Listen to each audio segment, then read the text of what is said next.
Гледате дневникот на Сител. Во студиото со вас Иван Кузмановски. Добро вечер, ви благодарам што сте со нас. Ова се настаните кои го одбележаа денот. Разрешувањето на Коцевски на дневен ред на утрешната собраниска седница. ВМРО-ДПМН поднесе резолуција за осуда на манипулации и потврда на политиките против нелегалната миграција. За СДСМ ова било признание за прием на мигранти за пари. Трезорот нема да запре со исплати. Министерката за финансии тврди дека ќе работи до последниот ден од годината. Скопје од вечерва во новогодишно светло. Дедо Мраз ке дели бесплатни пакетчиња на 27 декември, новогодишната ноќ со најпознатите македонски изведувачи. Татко и син осомничени за терористичкиот напад во Австралија, 15 убиени и над 40 повредени, меѓу загинатите и член на македонскиот фудбалски тим Рокдел Илинден. А во тема на денот вечерва за актуелните прашања разговор со премиерот и председател на ВМРО-ДПМН Христијан Мицковски. Останете со нас.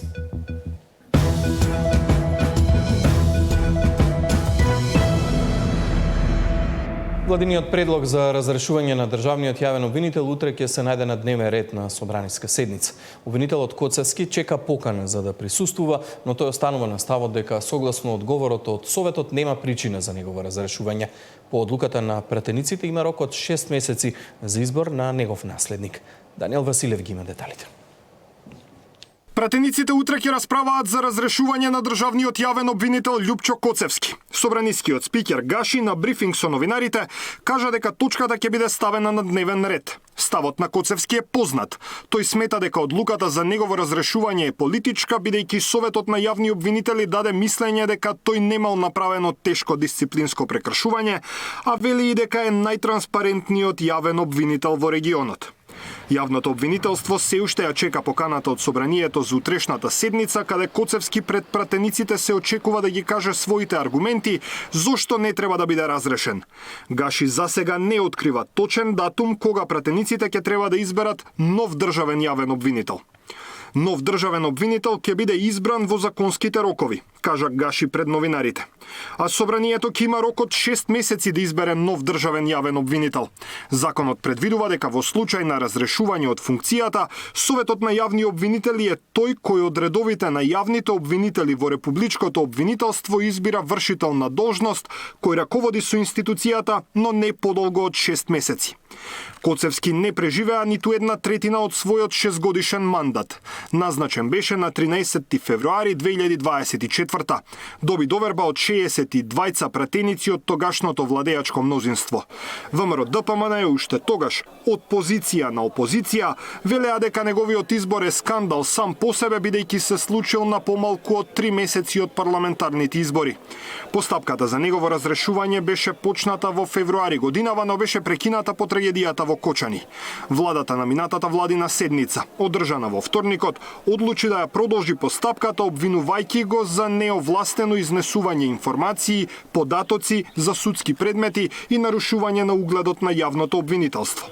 Коцевски е дипломиран правник. Правосуден испит положил уште во 1994. До 2008 година работел како адвокат во Тетово, а потоа е избран за јавен обвинител во Висшето јавно обвинителство Гостивар.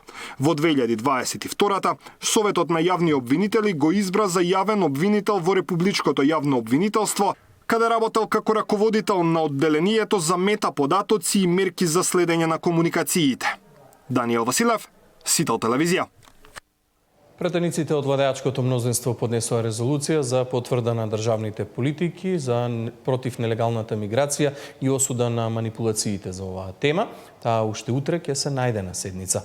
Од СДСМ пак велат дека спречување на приемот на мигранти може да се потврди само со прифаќање на нивната резолуција. Пратеничките групи на ВМРО-ДПМН знами вреди ја поднесоа резолуцијата за потврда на државните политики против нелегалната миграција, но како што велат и за осуда на манипулациите на опозицијата на оваа тема. Документот пред пратениците уште утре ќе се најде на седница. Резолуцијата има 9 точки и во незиниот текст, како што велат од власта, намерно не се користи терминот нелегални мигранти, кој вчера го проблематизираа од опозицијската СДСМ.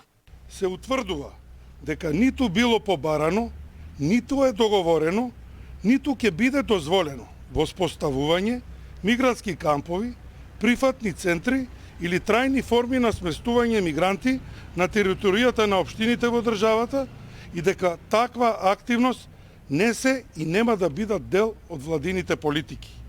3. Се констатира дека ваквите дезинформации се шират свесно и континуирано, што е спротивно со правилата на поредокот, меѓу кои и кривичниот законник, законот за прекршоците против јавниот ред и мир, како и законот за спречување и заштита од дискриминација. Со резолуцијата се предвидува да се отфрлат и да се поништат сите аранжмани и одлуки од поранешната влада на Заев поврзани со кампови за прием и нега на мигранти, но се наложува и дека во иднина надворешната политика не смее да биде на штета на безбедноста и стабилноста на државата.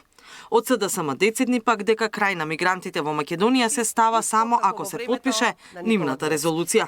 Со контрарезолуцијата ДПМН знам го потврди она што СДСМ со денови го говори. Постои договор мигранти за пари. Затоа во контрарезолуцијата нема ниту една јасна одредба што забранува носење мигранти од Британија за пари. Има игра на зборови.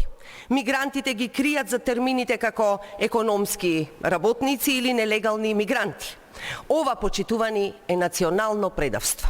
Владата на Христијан Мицкоски ја распродава иднината на Македонија. Прашањето за мигрантите се очекува утре да биде тема и на опозицијските пратенички прашања. На утрешната седница, според најавите од собранискиот спикер Гаши, ќе се најдат и измените на кривичниот законник со кој треба да се преиначи сподната одредба донесена од минатиот парламентарен состав за побрзо застарување на кривичните дела сторени со злоупотреба на службата. Катерина Нешкова, Сител телевизија.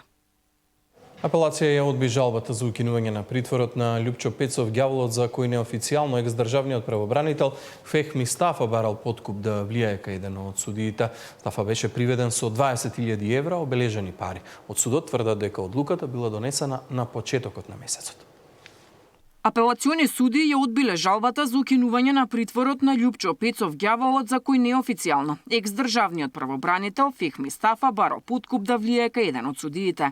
Од второстепениот суд појаснуваат дека ваквата одлука е донесена на почеток на месецот, односно 10 дена пред Стафа да биде фатен со парите со кои требало да подмети апелационен судија. Во советот кој го одбил барањето на Пецов биле тројца судии, но во соопштенијето од апелација не се откриваат нивните имиња. Стафа, кој викендов беше фатен со 20.000 евра обележани пари, од вчера е во 30-дневен притвор поради опасност од бегство и влијание врз истрагата. Ојо Кок вчера објави дека во 2 наврати изминатите 2 месеци побарал и добил вкупно 50.000 евра од сестра на обвинат кој се бара со меѓународна потерница, но многу прашања остана отворени. Дали на некој од судиите веќе му бил понуден или даден подкуп, како и кој го пријавил случајот? Од обвинителството вела дека засега не може да откријат вакви детали кои може да влијаат врз истрагата која се уште е во тек. Стафа од 2018 до 2022 ја извршуваше функцијата државен правобранител. Изминатите 3 години работи како адвокат, а беше и кандидат за член на судски совет. Во саботата беше приведен како адвокат на Љупчо Пецов, познат како Ѓаволот, обвинет во повеќе предмети за затајување данок, меѓу кои во предметот Синџер, кој повеќе од 2 години се бара и со меѓународна потерница. Диспина Тодоровска, Сител телевизија.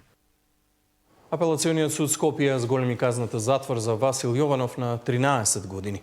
Јованов беше првостепено осуден на 12 години затвор за тешки дела против безбедноста на луѓето и имотот во сообраќајот. Тој во јануари годинава, управувајќи возило со брзина од 91 км/ч без возачка дозвола и под дејство на алкохол, поминувајќи на црвено светло на пешачки премин удри во Фросина Кулакова, која почина на лице место. Како што информираат од Апелациониот суд Скопје, во останатиот дел правостепената пресуда се потврдува. Првостепено, Основниот кривичен суд Скопје, освен казна затвор, на Јованов му изрече и забрана за управување возила од 5 години и парична казна.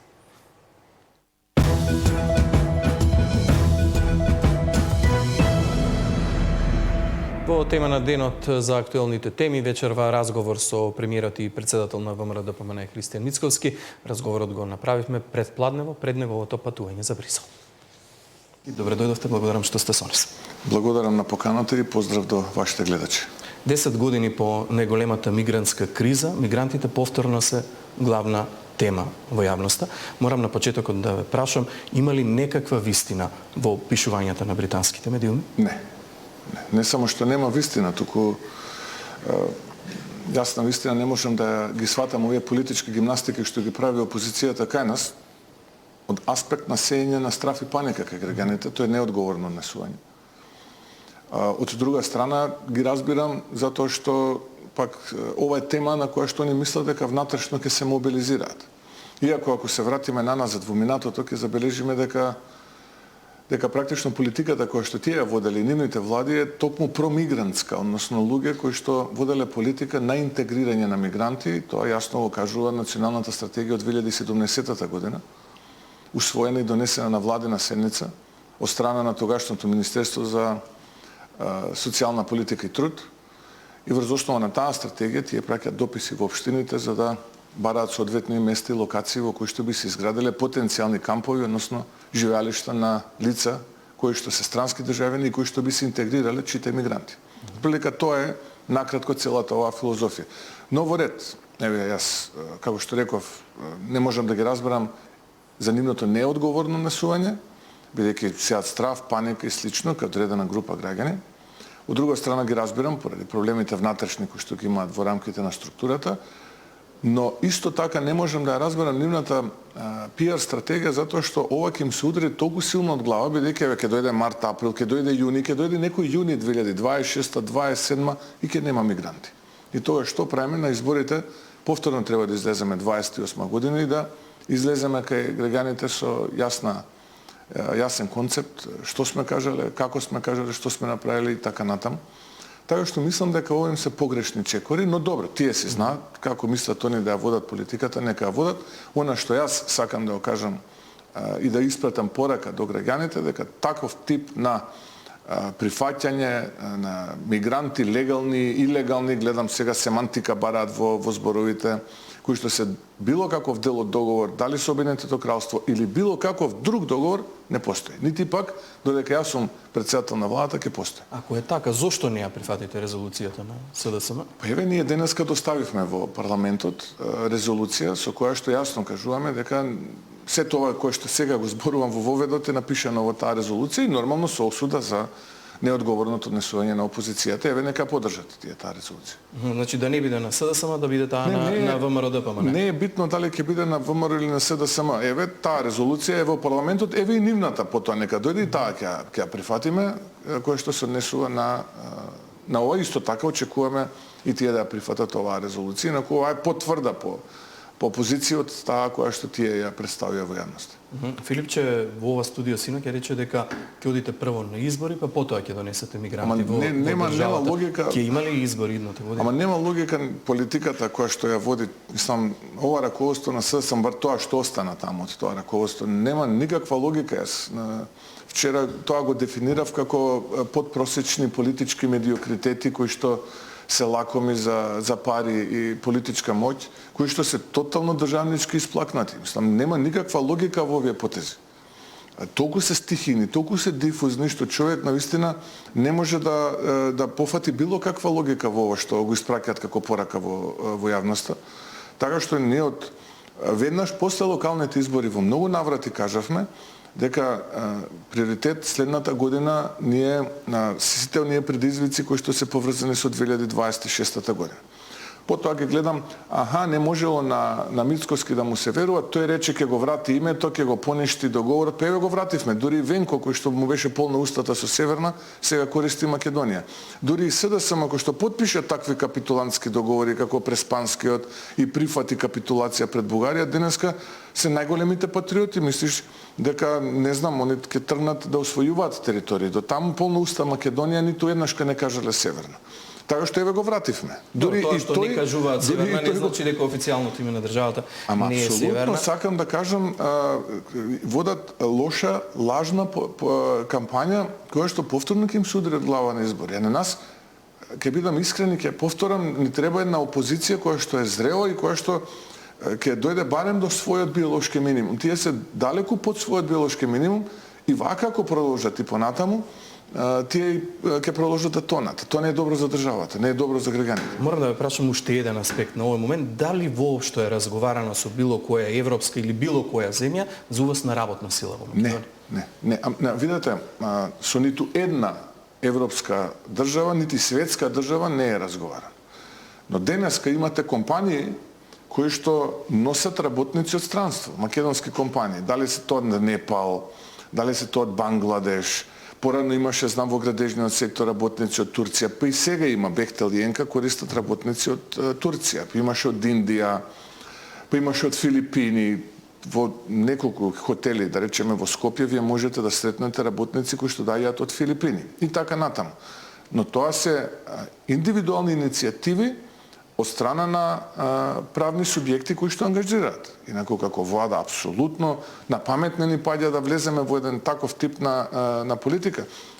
Иако, ќе кажам, стопанските комори речиси на секој состанок тоа го кажуваат дека недостасува работна сила и дека треба да се зголемат квотите. И се замислите, ние одиме против нашиот личен и политички интерес, не ги зголемуваме квотите. Не ги зголемуваме квотите. Но тоа е сосема друг тип на миграција. Ние зборуваме за мигранти кои што се нелегални и оние мигранти кои што во Британија не ги исполнуваат условите за азил. Претпоставувам, на тоа мисли опозицијата. Апсолутно немаме нити разговарано, нити на паметни паѓа. Добро, да ги офатиме сите аспекти како можност. Сето ова произлезе од договорот кој што го направивте со Велика Британија. Во која фаза е, докаде е, условен ли е некако со реализација? Немаме никакви услови, апсолутно не е условен со ваков тип на процеси, тврдам, јавно го кажувам, то на крајот од денот времето ќе помине, ќе поминат месеците, ќе поминат годините и граѓаните ќе видат дека нема никаква врска оваа кампања на раководството на СДСМ. Докаде?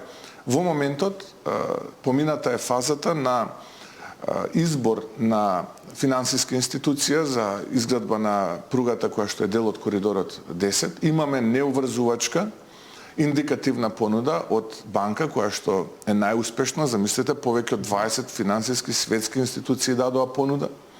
Меѓу нив е Bank of America, меѓу нив беше Standard Chartered, беа многу реномирани Deutsche Bank, Erste Bank, Societe Generale, Merrill Lynch и така натаму. Сега да не ги редам, врвни светски институции ја ставија Македонија на својата мапа во бизнес портфолиото и дадоа понуди. Вклучително и европските институции, EBRD, EBOR и така натаму. Имавме таков процес, избравме понуда која што е неуврзувачка, индикативна и сега влегуваме во детални разговори како тоа секи изгледа и тој договор ќе влезе во парламент, ние нема да криеме нешто. Тој договор ќе влезе јавно во парламент, нема да го класифицираме. Јавноста ќе може да види, но условите се многу подобри од паниката која што ја ширеше најпрво економскиот тим на СДСМ, а сега овој мигрантски тимеве, така да го наречем, на СДСМ. Тотално ќе им паднат сите тези во вода. Но за да тој проект се случи, односно да почне да се реализира, ние најпрво мора да изработиме feasibility студија за влијанието врз животната средина. И тоа се работи и тој процес е тековен, таа feasibility студија. Таа feasibility студија фактички опфаќа социоекономскиот импакт, односно влијание врз средината на која што ќе се гради оваа брза пруга, која што е дел од коридорот 10.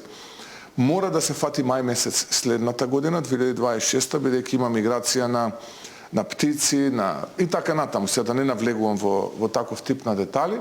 Очекувам откако тоа ќе заврши, да го финализираме договорот, тамо негде летото да влезе во рамките на парламентарната процедура и есента 2026 конечно да почне тој процес. Денеска на владина седница или најдоцна следната треба да помине договорот, односно се извинувам, не денеска, туку утре, на владина седница или најдоцна следната недела треба од Министерството за здравство да почне иницијативата сега за барање на финансиска институција за финансирање на проектите во здравството. Нели таму рековме клиничката болница Штип, студентскиот дом, медицинскиот факултет во Штип, тоа е еден кампус ќе биде, наистина европски репрезентативен, и од друга страна здравствениот дом со проширена дејност во Кичево и клиничката болница Тетово. Сето ова треба да се заокружи повторно со истата процедура. Најпрво бараме финансиска институција, добиваме понуда и влегуваме во процес. Од прилика до тука сме сега. Сега некако се врти околу парите. Деновиве во јавноста повторно се создава впечаток дека буџетот е празен. Во каква состојба е буџетот и дали од утре трезорот ќе приме налози за исплата? Видете, тоа кога зборуваме за трезорот, сакаме едноставно да има некаков ред. Кога велиме ред, тоа значи дека минатата година ни се случи, бидејќи сега ја искуство имам една пред нова година како претседател на влада, во 5 до 12 многу налози да дојдат и да не може тие налози да се обработат, па се случуваше да доверителите не добијат навремено, не влеземе во друга фискална година и така натаму. Затоа рековме, ајде нека биде 15 декември последниот датум, да се обидеме сите да бидеме дисциплинирани. Се разбира дека и на 25 и на 31 декември, ако дојде налог, истиот ќе биде процесуиран. Но вие не можете секогаш во 5 до 12 да ги завршуваме работите. Ајде еднашка да бидеме дисциплинирани и навремено да ги завршиме работите. Ете, тоа беше иницијативата. Инаку, апсолутно, буџетот е во одлична кондиција. Кога дел од тимот на СДСМ кажа економски дека недостасува 60 милиарди, веќе во првите 10 дена од овој месец се исплатени, се собраа 15 милиарди. Инаку да не забораваме дека 25 во месецот се плаќа данокот на додадена вредност и слично, но тоа што тие го гледаат како податок на сајтот на Министерството за финансии не ги вклучува сопствените приходи на институциите, затоа што сите тие имаат буџетска и сопствена сметка. Кога сето тоа ќе се вклопи, односно кога сето тоа ќе влезе во базенот, тогаш доаѓаме до оние 350 милиарди денари кои што треба да ги собереме. Но исто така треба да знаеме дека и расходите процентуално ги пратат приходите, односно расходите се во истиот процент како и приходите. Тоа значи дека буџетскиот дефицит се намалува, а буџетскиот дефицит е разликата помеѓу расходната и приходната страна. Ама на крајот на денот, премиере, важно е кога парите ќе стигнат на сметките на граѓаните. Вчера дури видов барање лично до вас за разрешување на министерот за социјална политика, затоа што доцни исплатата, има информации дека доцни исплатата за социјална помош, дека доцни исплатата за посебен детски додаток, додаток за попреченост, надоместоци за лични асистенти, имаше информации дека доцнело породилното, за прв пат се случи после 6 години да доцни исплатата на мој дедеве. Сите овие информации, што значат помалку пари на сметки на граѓаните или доцнење со парите, создаваат впечаток дека има некаков проблем. Апсолутно, тоа не е точно. Сите средства се исплаќаат навремено, можеби да има некој ден доцнење, од проста причина што прераспределбата во буџетот помина сега во рамките на собранието. И сега треба да се подпише, да излезе во службен весник и тој процес да се рассемени по институциите. Институциите нормално да ги префрлат тие средства до граѓаните, односно до крајните корисници. Така што апсолутно ги отфрлам сите овие наводи дека има било какво доцнење кој што е надвор од некој разумен рок од неколку дена, зборувам, но причината е оваја. Помина прераспределбата, таа се подпиша, фати празникот Свети Климент 8 на декември, излезе во службен весник. Имаше и краткорочни кредити од комерцијалните банки. Како краткорочни кредити? Задолжување од комерцијалните банки. Тоа не е надвор од планот кој што го имаме ние како држава. Ние како го финансираме? Ајде вака, да објасниме како се финансира буџетскиот дефицит. Буџетскиот дефицит Министерството за финансии го финансира на неколку начини. Еден е преку државните харти од вредност, односно банките ги презапишуваат веќе запишаните харти од вредност и дел од банките запишуваат нови износи. Односно, на тој начин разликата ние во буџетскиот дефицит ја финансираме. Тој е еден начин. Вториот начин е преку екстерни извори. Ние можеме да имаме билатерален договор со било која комерцијална банка која што одлучува откако претходно ќе се направи локален надпревар на понуди, да понуди одредена сума за одредена камата. И тоа не е невообичаено, тоа секогаш се правило во минатото. И претходната влада, и таа пред неа, и владите претходно тоа го прават. Дека буџетот не е празен. Само уште ова да докажам. И третиот начин, кој што се вообичаени начини, е преку издавање на евроврзница.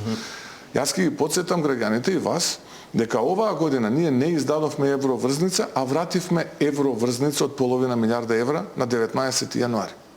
Значи, ние вративме половина милиарда евра, а не издадовме.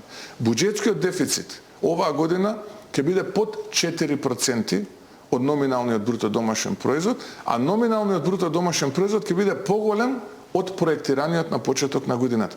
Ова се макроекономски параметри кои што гарантираат стабилност. Да сумирам, состојбата е стабилна, но мора да се научим на ред и дисциплина. Не може стихино да се трошат парите и не може преку лажни фактури и лажни баратели да се цице и да се мозе буџетот. Кога сме кај социјалната помош, има многу случаи каде што социјална помош, а веќе ги анализираме, се зима по неколку основи, имаме социјални случаи кои што примат ГМП, гарантирана минимална помош, но и други помоши до 60-65 денари месечно. До 60 по неколку основи што добиваат. Да става во ризико некој што има вистинска. Тоа е крадење. Тоа е незаконски. Да, ќе го прочистиме и ќе го изфилтрираме, ќе го филтрираме списокот на корисници на гарантирана минимална помош. Затоа што се грижиме за државата и се грижиме за еднината на државата. Ние можеме се тоа под тепих да го ставиме, колку собираме толку да делиме, да задолжуваме државата, но дали е тоа одговорно за генерациите по нас? Не. Ние треба да ја консолидираме, ја консолидиравме, да не ве потсетувам од каде почнавме, немавме држава, немавме систем, уништено беше се. За година и половина се консолидира, бележиме резултати економски кои што се врвни во Европа, за нашиот бруто домашен производ, да се разбереме, да не бидам погрешно сватен. И сега, кога се тоа ќе го имаме во предвид, логични се овие предизвици, не е нешто нелогично, но мора да има ред и дисциплина. И ако е тоа политичката цена која што треба оваа влада да ја прати, која што води дисциплинирана, без скандали политика, политика која што ги брани националните интереси, политика на дисциплина, ред и поредок, во ред ќе ја платам. Но мора да има ред и дисциплина. Не може веќе стихија, фирми инстант да ни се појавуваат, фиктивни фактури да пријавуваат за увози милионски, потоа милионски суми поврат на ДДВ да барат, наводно робата им е складирана во магазин. И без контрола од управата за јавни приходи да им се враќа ДДВ. Тоа веќе нема. И затоа се таму кај што се во притвори, во затвори. И допрвак има. Добро, најважно е граѓаните да почнат да ги чувствуваат тие успеси. Премиере, морам да ве прашам, речивте да ја завршите процедурата за разрешување на државниот јавен обвинител. Дали ова политичка одлука? Па видете, оваа одлука не е само политичка. Логично е да е политичка. Ние како политичка структура ја водиме владата. И ние дадовме шанса година и половина. Како ниту една влада во минатото, ние на наследен јавен обвинител му оставивме година и половина да се размамне со неговиот тим. Ги видовме резултатите какви се и логично е, не сме задоволни и влегуваме во процес да бараме јавен обвинител од кој што очекуваме многу повеќе. Каков јавен обвинител им треба на Македонија? Па согласно закон, во суштина треба да биде потенцијалниот јавен обвинител доаѓа од јавно обвинителската служба, минимум 10 години работно искуство, мислам беше, или кривичен судија да биде. Не може сега истакнати правници или таков е законот. Не може. Сега од овој пул ние треба да очекуваме да се пријават кандидати. Логично е од обвинителството да се пријават кандидати кои што се минимум во вишите обвинителство во апелационите подрачја и предпоставуваме ние јавни обвинители кои што се во државното јавно обвинителство и кривични судии кои што се исто така кривичари кои што очекуваме да поднесат своји апликации. Дали имаме фаворита кој ме прашувате? Немаме. Ги охрабрувам сите оние кои што се чувствуваат компетентни, кои што сакаат правда и право во државата и така натаму да се пријават. Премиере, минатата недела се случи конгресот на ВМРО ДПМН, добивте поддршка од делегатите на партијата за уште еден мандат, но тоа значи дека треба да изберете и ново раководство на партијата. 10 дена изминуваат по конгресот, има ли некакви планови што ќе се случува со внатрепартиските промени во раководството? Па јас бев многу прецизен дека ова е мојот последен мандат како претседател на ВМРО ДПМН и дека после овој мандат веќе од следниот конгрес партијата ќе има нов претседател и претпоставувам ново раководство кој што тој претседател ќе се го избере. Што се однесува за овие 4 години, јас сум мотивиран како никогаш да работам во служба на граѓаните и државата и тоа ќе го правам секојдневно, како што до сега го правам и уште посилно. Во периодот кој што следи, јас апсолутно ќе се посветам на тоа да изберам ново раководство на партијата. Очекувам многу скоро да бидат објавени огласите за избори на председатели на структурата на партијата, Унија на жени, Унија на млади сили, ветерани и така натаму, патриотски институти слично. Потоа пред членовите на Централниот комитет да излезам со предлог состав на новиот извршен комитет и откако тоа ќе го комплетираме, следен чекора избор на председатели на општинските комитети и избор на председатели на републичките централни комисии. Па ја очекувам некаде до крајот на првиот квартал од следната година овој процес да се заврши. Гледам многу познати ликови, најголем дел представници и министри во владата во како носители на подпредседателските позиции во ВМРО-ДПМН, ќе ги задржат или? Па не сум размислувал. Тука имам дилема, затоа што логично е дека потребно е да имаме рамен терен за надпревар помеѓу потенцијалните кандидати кои што би сакале утре да бидат во ВМРО-ДПМН, но од друга страна тие луѓе кои што се подпредседатели на партијата се мои, би рекол, најблиски соработници од самиот почеток, од како сум јас председател на партијата, заедно со и голем дел од членовите на извршниот комитет, членовите на Централниот комитет, тоа се моите најблиски соработници. Тоа е суштината на луѓето со кои што јас соработував изминативе 8 години, така што имам многу дилеми, се уште не сум донел конечна одлука со каков предлог ќе излезам. Тој би бил после новогодишните празници. Анализирам, се консултирам и ќе видиме на крај каква ќе биде одлуката. Ќе има ли нов генерален секретар?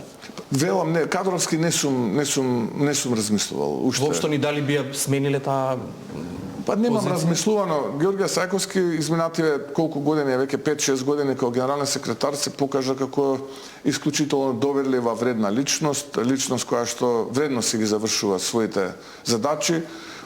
Промените во животот се исто така нормална работа. Морате добро да анализирате. Знаете, кога носите таква одлука, вие морате, кога ќе направите одредена промена, тој кој што ќе дојде во таа промена треба да е подобар од тој кој што е променет, со подобри планови, по амбициозна агенда, но исто времено и вие да имате барем иста доверба.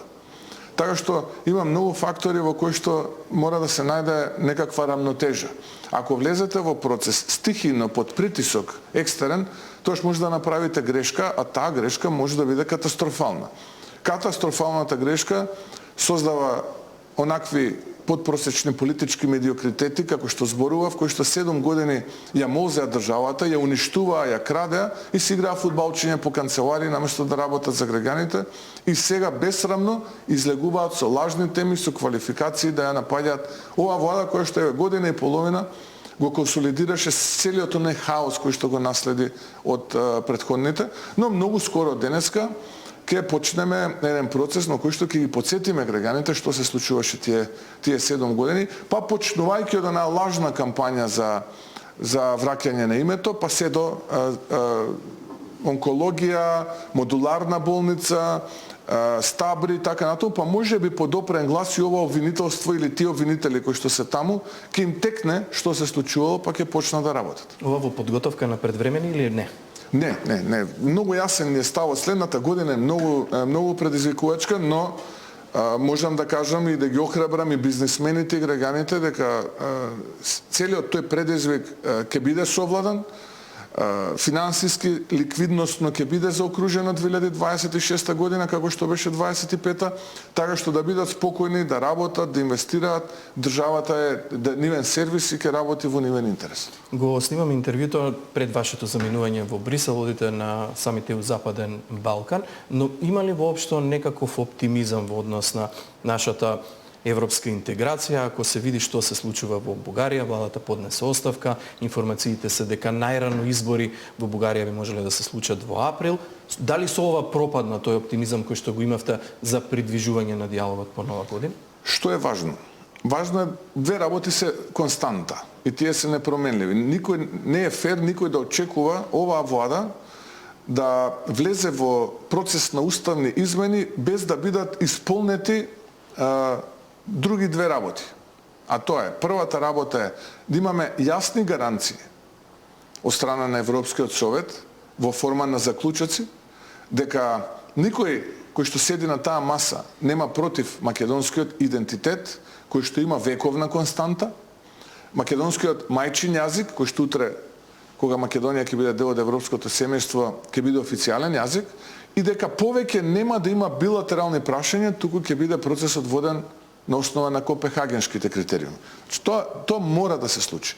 И втората работа е, ако ние испорачуваме капитулации и предавства на некои претходни политичари, кои што денеска гледате дрско и безсрамно напаѓаат, тогаш нашиот источен сосед барем една работа треба да исполни, а тоа е сето она кое што го има прифатено со резолуција за заштита на човекови права, а тоа е да ги регистрира и да дозволи регистрација на невладини организации, како што е ОМО или Инден-Пирин, бидејќи така вела 14 пресуди на Судот за човекови права во Страсбург, е најмалку што може да го направи за да ние имаме било каква доверба во овој процес. Ние не можеме да влеземе во процес во кој што немаме известност и нема да влеземе. Јас тоа сум го кажал. Нема да влезам во ниту еден процес во кој што нема известност за успешен крај. За успешен крај не барам јас милост. Ја не барам милост. Ова ќе го кажете во Брисел. Ама јас сум го кажал многу пати и ќе го повторам и бидејќи граѓаните се фрустрирани во смисла што све не дадовме за таа интеграција, што све не проголтавме од аспект на понижување. Име, банкноти, знаме, неколку пати промена на устав. И секогаш пораката беше, знаете, сега е прозорецот отворен. Знаете, сега е моментот. И секогаш кога ќе се голтнеше тој тврд залак и горчлив и со лош вкус, повторно требаше уште нешто да голтнеме. Не можам повеќе да се сложам на такво нешто. И затоа сме подготвени да разговараме, да седнеме на иста маса. Имаше иницијативи од многу влијателни земји членки на Европската унија, па и многу влијателни политичари во Брисел, да се договори состанок на кој што на билатерално ниво ќе се разговара помеѓу министрите, да речеме, за надворешни работи. Тие иницијативи, замислете, беа неуспешни. Од другата страна немаше никаков одговор. И сега, ако вие не можете еден таков состанок да закажете, ако вие не можете на тој состанок да ги донесете официјалните лица од соседна Софија, па тога за што зборуваме? За какви гаранции зборуваме дека ова ќе е последно? Еве, јас сакам некој тоа да ми го објасни. Други пак велат, дали сте се обиделе вие да разговарате на билатерално ниво со официјална Софија? Во ред, луѓе, ајде да расчистиме. Дали е ова билатерален проблем или, како што велите, проблем помеѓу нас, Скопје, Софија и Брисел? Ајде да видиме дали е мултилатерален или е билатерален. Ако е билатерален, тогаш ние сме во право. Станува збор за процес на билатерализација, а не копенхагенски критериуми. Ако е така, да знаеме. Благодарам многу за гостување. И благодарам на можноста.